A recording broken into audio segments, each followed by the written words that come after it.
Yeah, look, we like to go through the schedule and see who they got. I just like watching the Lions. There is no more entertaining team in football right now than the Detroit Lions. Put that on the big font on Instagram from NFL. What's entertaining? December 14th. The most entertaining team in the NFL right now are the Detroit Lions.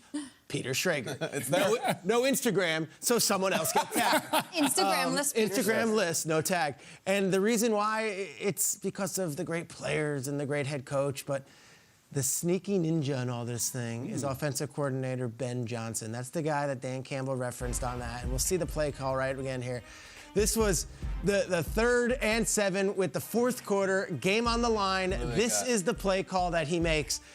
One of the most, what do you say, boldest play calls? This is a one-score game to Penei Sewell out of the motion. And you say, who is this guy making the play call? He's 36 years old. He's the OC. And Dan Campbell had to make a decision. What am I going to do? He elevated him to offensive coordinator this season. NFL coaching experience was with Dan Campbell when Dan Campbell was in Miami. All right, and on that Miami staff, when Dan Campbell was the interim coach and it was Joe Philbin, was also a guy named Zac Taylor. Zac Taylor has tried poaching Ben Johnson to the Bengals staff year after year after year, and Dan Campbell continues to elevate Ben Johnson. It's almost like an arms race for Ben Johnson.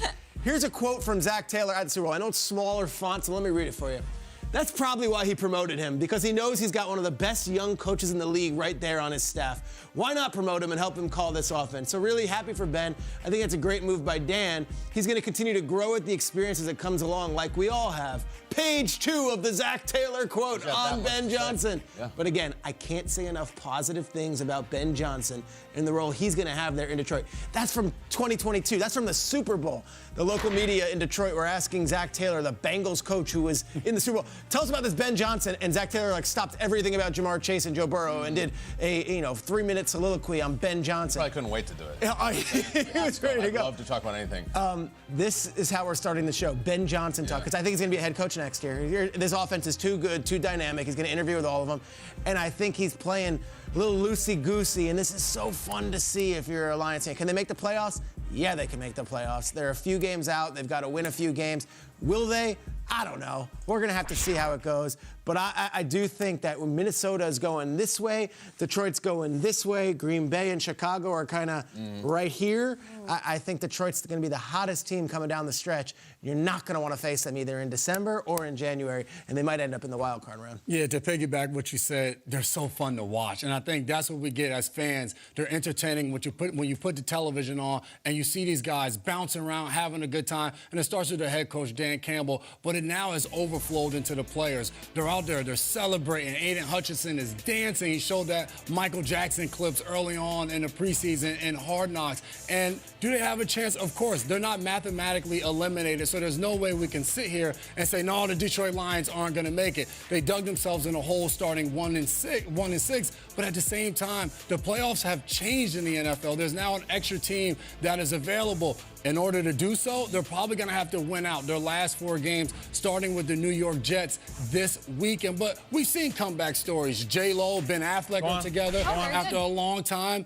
You guys remember a guy, Dave Chappelle. We watched him walk away from so much money with his comedy show. This guy's back on top. The Detroit Lions, 1-6. You finish out this season, win 9 out of your last 10 games. If they win these last 4, it's a tough feat. But if they do that, I think they have a great chance at being in the playoffs. And I know somebody at this table is going to probably ruin it and say, no, they're not. But hey, I have some faith in the Lions. I don't know. I think we're all flying high in the Lions. Yeah, it's fun. It's really intoxicating. It feels good to talk about. Is it going to happen? We can sit here and just say, yeah. Is this going to happen? There's a chance. What's it going to take? All right, so let's respect the league and the history and what we got going here. Since 1990, when the playoff field expanded, I'm going to go around the table. I want you guys to say, guess. I have the number right here. The Lions started 1-6 this year. How many 1-6 teams started 1-6? Went on to make the playoffs since 1990. Jason McCourty, you played the game. What do you think? How many? I have the number here. I'm going to go maybe 2. We almost did it. Started 0-6. Didn't do it. Year. 2. Peter, didn't do it. How many teams since 1990? 2 is what Chargers started 0-4 one year with Seau and then went to the playoffs. Tough. I'm going to say 0, but I'm also going to stay with an asterisk on this, that now we've got another team in the playoffs since then. So we've added another team, so that might be a little... Peter says 0. Jamie, what do you got? Peter goes with like actual like memory bank. I just like to guess these numbers willy-nilly. I'm just gonna go a single team has done it. Okay. Since 1990, teams that have started 0, 1 1, and and 6, 2. the amount of teams that have made the playoffs, 0. Yeah. It's 0. 1 and 5's been done a bunch of times. Alex Smith did it with the Chiefs and the Washington football team.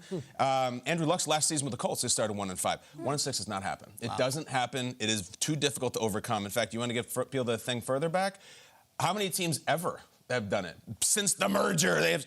Bring it up. Go ahead. 1 team ever has started 1 and 6 since the merger, and there is Sam Weiss on the Cincinnati Bengals in 1970. Sam Weiss played quarterback for the did. Bengals. Yes, he did. Understand this, guys. This was the first year that the AFL and NFL came together.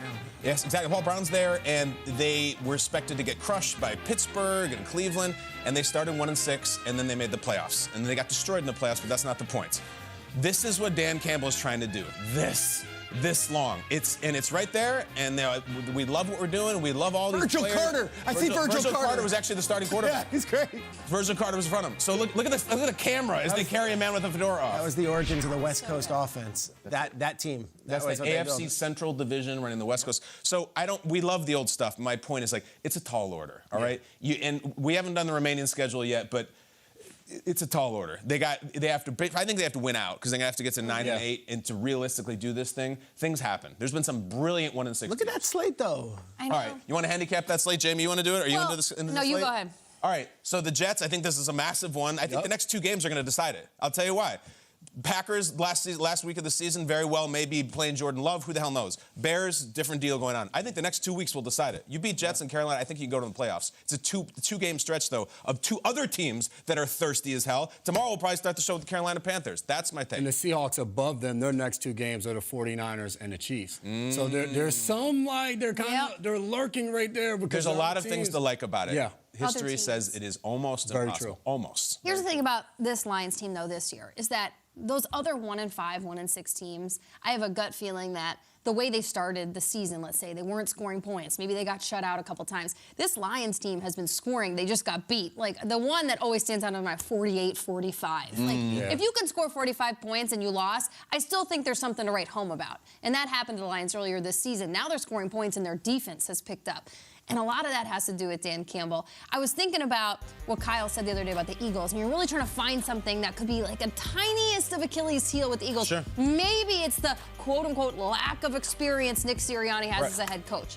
Then I consider Dan Campbell. You know, he's got this shtick, and people kind of just clicked into it with Hard Knocks, and they're like, is it sustainable? Well, we've heard from several of his players, including Jared Goff. This is just who he is. This is his game plan. This is his MO. This is how he lives his life. We're talking about his Metallica quotes and his pregame speeches and saying man every other word. That's fine. They've accepted it. They're embracing it. He's been down the stretch when he was a player, when he was with the Giants, the Cowboys, 10-win teams, 12-win teams. He's been to the Super Bowl with the Giants. When he was a coach under Sean Payton, he has been to NFC divisional games. He's almost made it to a Super Bowl as a head coach. 4 years in a row, they won that division when he was an assistant head coach under Sean Payton. So it's not like down the stretch he's going to say, whoa, I've never done this before. All my speeches are back in September. No, this is like when I think when he is really going to rise to the occasion because he is coaching in games that matter, which he has played in and done before. I think he is truly the difference maker. He has lived the football life. He has. And we all want it. How about this? If the Lions make the playoffs, Peter, will you join Instagram? No. No? Oh. So something so rare, even more rare, has to Share happen. photos of yourself before the show. Take selfies of myself. His response. Yes. No. If you meet some celebrities, you can take a selfie with them. No? No. What if the Lions win the Super Bowl? Gosh! Stafford did it. Peter's so cool. Stafford did it. Stafford's so active on Instagram. Speaking of the